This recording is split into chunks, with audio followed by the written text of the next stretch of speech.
3 ditë të mbushura me argëtim, emocion dhe pasionin e fëmijëve në ndjekje të ëndrrës së tyre për t'u bërë futbollist. Nga datat 5 deri më 7 prill u zhvillua në ambientet e Akademisë së Futbollit Triumf një turne që bëri bashkë afro 100 skuadra dhe 2000 fëmijë të akademive të ndryshme nga Shqipëria, Kosova dhe Maqedonia e Veriut për grup moshat 9, 11 dhe 13 vjeç.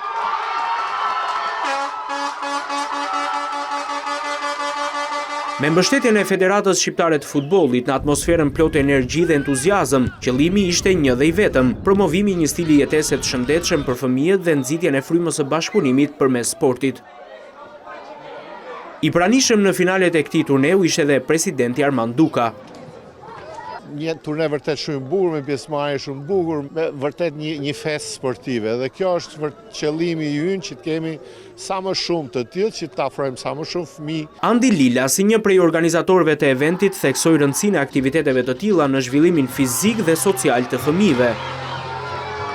Për arsyën se çdo gjë shkoi ashtu si duhet, kishte një pjesëmarrje të jashtëzakonshme skuadrash nga Shqipëria, Kosova, Maqedonia. Këto turne të tillë bashkojnë gjithë shqiptarinë kudo që janë. U bë hera e dytë që po organizojmë një turne të tillë dhe eksperienca duke ardhur duke përmirësuar. Në fund të turneut u shpërndan çmimet simbolike për skuadrat fituese, 2 korriku dhe Akademin Triumf dhe futbollistët që spikatën. Ky ishte eventi i dytë pas atij të organizuar në festat e nëntorit, ku mori pjesë edhe skuadra angleze Watford.